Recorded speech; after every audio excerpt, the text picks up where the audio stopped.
नमस्कार, पेश है इस हफ्ते का मुकाबला। मैं हूं विज्ञान प्रकाश। एक बात बहुत साफ है कि इन दिनों अन्ना हजारे या उनकी टीम कुछ भी कह रही है या कर रही है, इस पर सबकी नजर है, खासतौर पर मीडिया की। और उनके बयानात से बहुत सारी बातें हो रही जो उसमें से कई मेरे हिसाब से सियासी भी हैं, यानी कि पॉलिटिकल स्टांस के जरिए वो सामने आ रही हैं। अब दूसरी बात जो उठ रही है अन्ना हजारे उनकी टीम को लेकर कि क्या सरकार में बैठे लोग उनकी टीम को निशाना बनाने की कोशिश कर रहे हैं।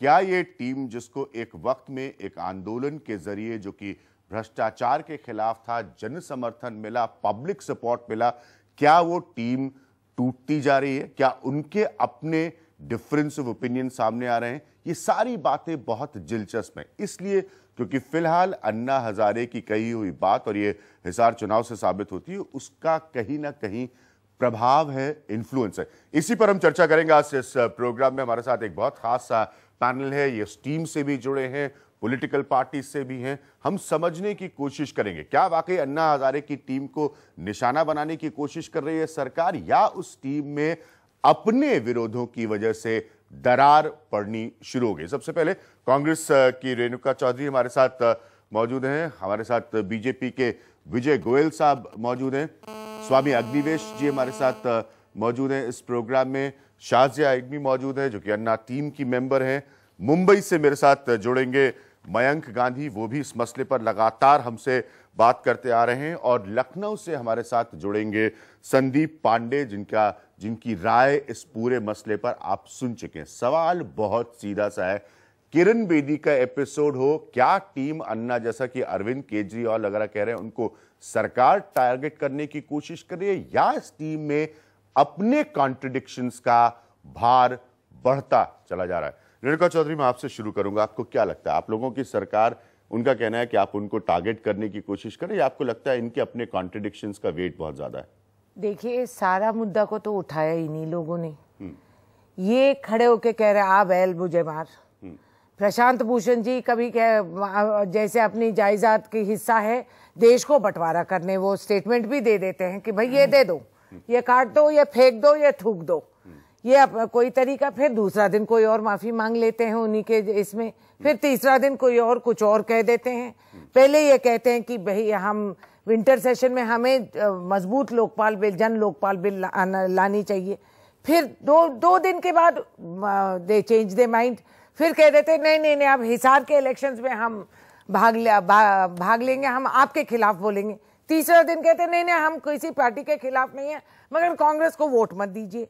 तो ये सिर्फ मुझे ही नहीं, देश भर में कई लोगों को समझ में नहीं आ रही है कि ये बर्ताव क्या है, इनकी सिद्धांत क्या है, ये किस तरफ से बोल रहे हैं। विजय गोयल, बहुत इंपॉर्टेंट है कि सॉलिडली बीजेपी ने, चूंकि ये मुद्दा आपके लिए पॉलिटिकली करप्शन के खिलाफ है, आप बराबर कहते आए कि अगर अन्ना हजारे या उनके लोग इस बात को उठा रहे तो उसमें गलत क्या। अब कांग्रेस को मौका मिल रहा है ये दिखाने का कि इनके अपने कॉन्ट्रडिक्शंस का वेट इनके ऊपर भारी पड़ रहा है। अन्ना हजारे, देश के अंदर जो भ्रष्टाचार पिछले सालों के अंदर बहुत अधिक बढ़ गया, और पिछली यूपीए 1 यूपीए 2 सरकार के अंदर ज्यादा जो दिखाई देने पड़ गया, उसके उस भ्रष्टाचार के खिलाफ लड़ने, उस भ्रष्टाचार के खिलाफ लड़ने की अन्ना हजारे पहचान बनेगी। ठीक है। और जब अन्ना हजारे सड़कों पे उतरे, हम सब ने देखा कि देश ने पूरा उनका साथ दिया जी, खासतौर से नौजवान वर्ग ने उनका बहुत साथ दिया जाके।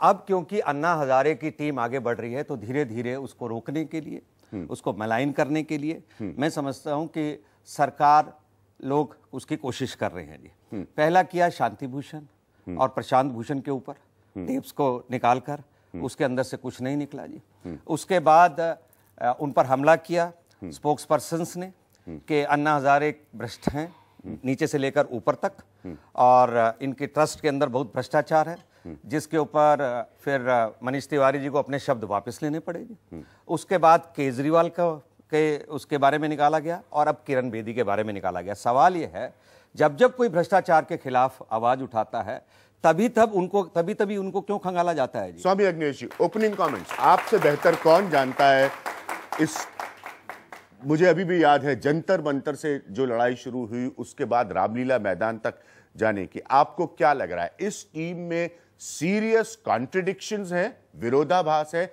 या इस टीम को टारगेट किया जा रहा है?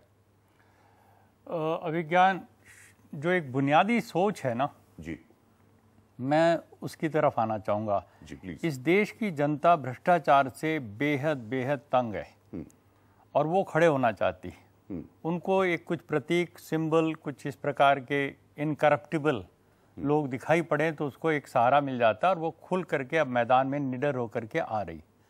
ताकत लोक शक्ति की है। मैं बार बार बोल रहा हूँ, अपनी सारी मीटिंगों में जब मैं पूरी तरह साथ था तब भी मैं कहता था कि इसको हमें अपना आंदोलन नहीं बताना चाहिए कि हमारी वजह से आ रहे, नहीं, लोगों की शक्ति है। लोग अपना गुस्सा निकालने के लिए शांतिपूर्ण तरीके से, अहिंसक तरीके से आ रहे हैं।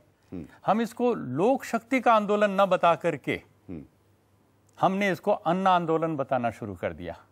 हमने टीम अन्ना कहना शुरू कर दिया। और इसमें आप जैसे लोग भी इसके लिए थोड़े जिम्मेदार हैं। मीडिया ने नाम दिया टीम अन्ना, टीम अन्ना, है ना भाई। टीम अन्ना तो आंदोलन को एक तरह से सपोर्ट करने वाली हो सकती है। आंदोलन जनता का था, इन नौजवानों का था, इन बच्चों का था। और हमारे ही साथियों ने बोलना शुरू कर दिया, मैं भी अन्ना, तू भी अन्ना, सारा देश है अन्ना, अन्ना इज इंडिया, इंडिया इज अन्ना। और टोपियों पे लिखवा करके डाल दिए मैं अन्ना हजारे। आप ये कह रहे हैं ये सब जो हुआ ये सही नहीं था? हाँ, ये अप्रोच आप ये कह रहे हैं स्वामी अग्निवेश जी, ये सब जो हुआ ये सही नहीं था, जो ये एक कल्ट फॉलोइंग है, एक कम वक्त में पैदा हुई, ये सही नहीं थी आपके हिसाब से? ये जो तरीका था कि हमने उसको अप्रोप्रिएट करके एक जगह ला करके एक व्यक्ति पूजा के लिए उसको समर्पित कर दिया। NDTV's cricket app, Android and iPhone, fastest scorecard, special analysis and much more. Download free. ndtv.com/apps.